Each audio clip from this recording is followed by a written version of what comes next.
The expanded canal's performance has been very positive this past year as we mark the first anniversary of operations. At the end of today, 1,535 Neo-Panamaxes will have transited the new locks, serving several market segments including container carriers, liquefied petroleum gas and liquefied natural gas vessels, bulk carriers, vehicle carriers, and tankers, among others. Just in the first year of operation, we have broken many records. We recently saw 13,000 TEU container vessels transit the expanded canal. For the first time, LNG vessels began using our waterway, opening the way to a steady flow of traffic from this segment. Global trade patterns have been redrawn as major liners reroute services. Just in the first year of operation, 15 liner services of the 29 that use our canal now employ Neo-Panamax vessels to take advantage of the economies of scale offered by the expanded Panama Canal. The canal's added capacity has had a ripple effect on the ports in the U.S. East Coast, which have also been breaking records due to the influx in tonnage as a result of the canal's expansion.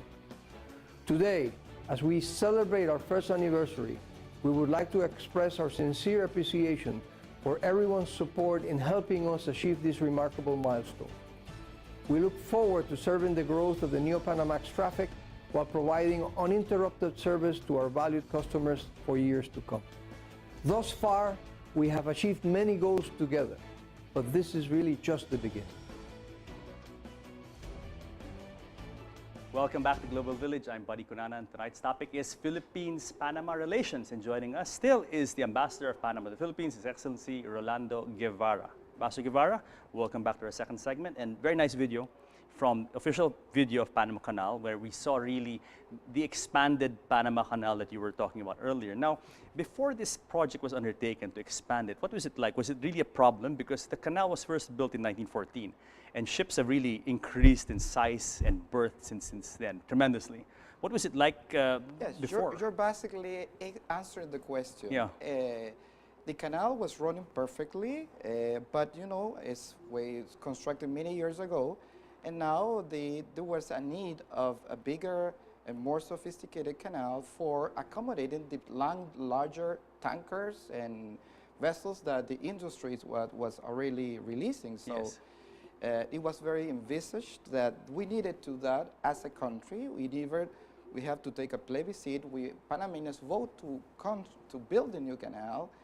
And as the video stated, we really are surprised for the impact that we have had already in the wall continent of the canal. Before the expansion program, did the bigger ships couldn't pass through, obviously? Yeah, some of them passed. Yes. Two very in a very narrow way. Some of them couldn't pass. So they had to take the long way around. Yes. Also, the Suez made the canals also and canals. So we have to be in same as all the other places. So that's why Panama really took the initiative and they pushed forward, and we just made it possible. Very good, very good. Ambassador, let's talk about now this very auspicious date, and today, October 3rd, is very timely because this is probably one of the most important dates in Panama's business history, perhaps, no? And this is the 100th anniversary of the Panama Ship Registry. What is the Panama Ship Registry about, sir? Well, yeah, that is a very important date for us, for Panama, and especially for the shipping industry, because the Panama Ship Registry is having its 100 years. It's centennial since it was started in 1917. And important key players are invited to attend to this Panama celebration from October. It's going to be 3 days of celebrations on international symposiums and forums. The Secretary General from an IMO will be there present.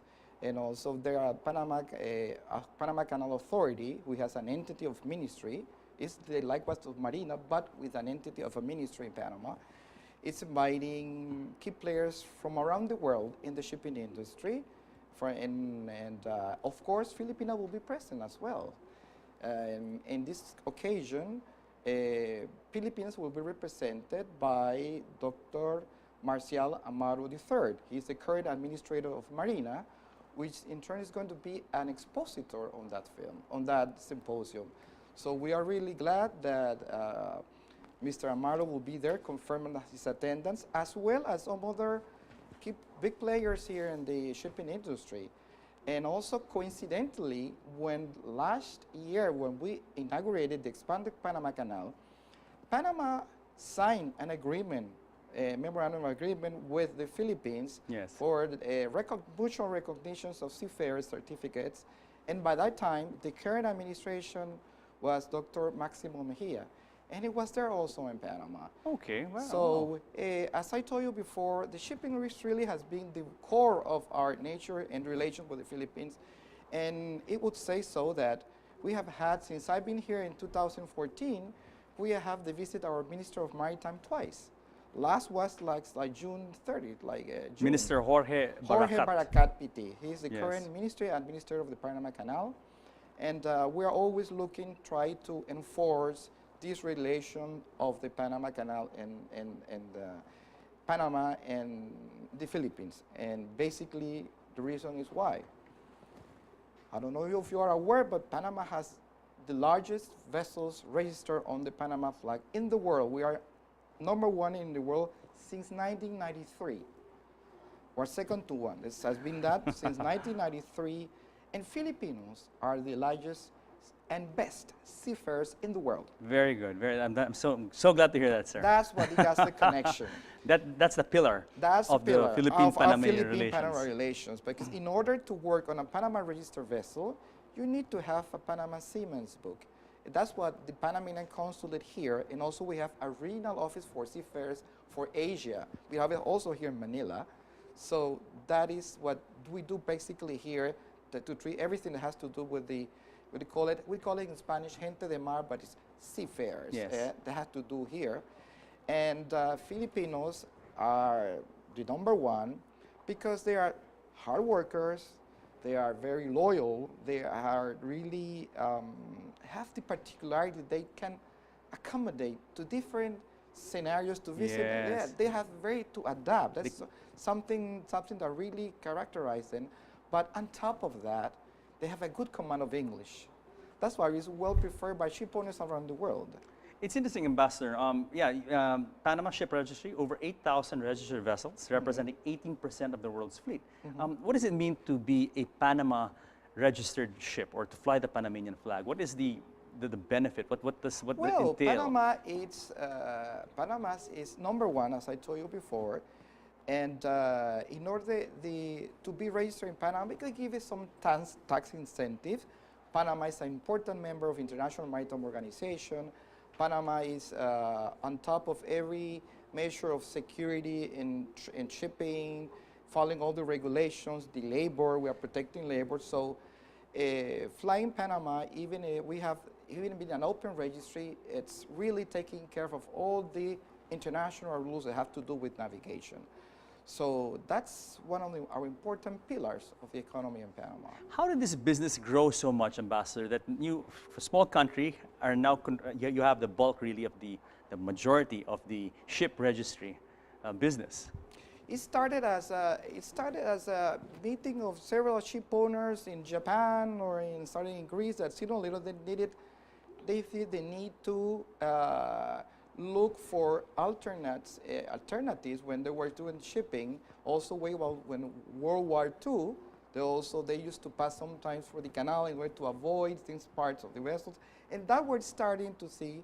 And then Panama created a sophisticated network in terms of ship, because not only we have the Panama shipping register, but Panama has lots. I cannot say the figure right now, but there is almost every important port of the world has a consulate of Panama that serve as a registrar of ships.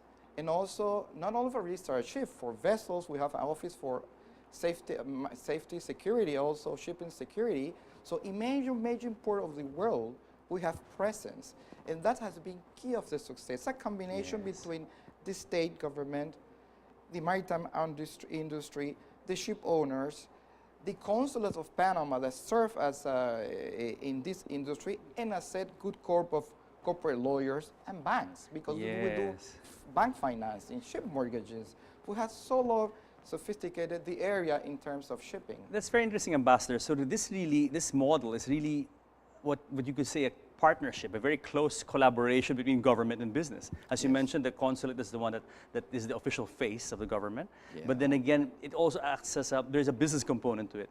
And as you said, there's also a bevy of lawyers, and there is a big Banks, lawyers, and all the finance. In the Philippines, for instance, we have to deal a lot with the crew manning companies. They are the ones who do the recruiting of the ships, and we deal with them, and we have to have close contact with the crew manning companies as well as with the principals and owners. So it's really a combination of factors and help. I guess in your foreign ministry, that's also a big thrust, this whole business aspect. You also have, aside from being a diplomat, you also have to be, very, very well acquainted with business, international business. Yeah, we have to all be that. proactive. That's Yeah. it. Panama has a separation already. We have, we have a general embassy, we have an embassy, but also Yes. we have general consulates. But we make also a separation with a general consuls of merchant marine, meaning to say there are some consulates that have this additional role of merchant marine. Okay. They are not in every country, but the major country we are doing shipping, we have. So I'm also ambassador, but I also have the role of general consulate of merchant marine.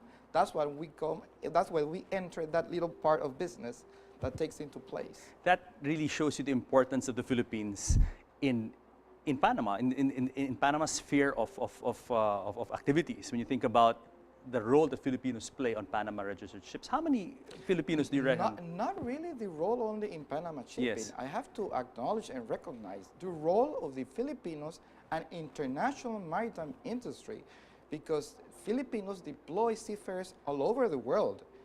We have the largest registry and with largest task force are Filipinos. But this combination, we work together, providing the ships registries and the Filipinos provide the seafarers to render a better service to the maritime community. That's why I think that we have key of success. Interesting. Before we close, Ambassador, I understand that diplomatic relations between Panama and the Philippines were established in 1977. Yeah. Was this the opening as well of the business here, the ship registry business? Did it happen at the same time? Well, it started little by little. After we created the embassy at first, then started the need of, after years, then started to be Philippines to become more and more active in the business. That's how we grow. We are growing, and it's still growing. And now it is important to mention, I want viewers to mention that Panama has also inaugurated last year a very sophisticated application system for seafarers. We call it a system for seafarers that basically is application to apply as a seafarer online. It's automated seafarers application. We call it SAA. Okay. And now everybody may be able to work and to apply for a Panama license everywhere in the world they are. And that's one tool. Manila is one of the key players in that. And actually, by this time, there is a mission of Panamanian already giving us upgrade of that measure. And I encourage all the mining companies and the Philippine real companies here to apply in Manila because it's faster, cheaper, and secure. We have the consulate behind there. So I always think that Filipino helps Filipino. So it's better to apply here than Manila. So prior to this, one had to physically go to the consulate and apply, but now you have you have also now the thing online. So it's easier. It has really faster, it's more secure, more transparent. And I think it's growing now in Panama as a measure. Very good, very good. Ambassador, we have to pause for another break. When we come back for our third segment, we'll talk about what is in store for Philippine-Panamanian relations, and we'll talk about Panama and Asia. And finally, we'll talk about my favorite topic, tourism in Panama. So, guys, stick around because more of Philippines-Panama relations when Global Village returns.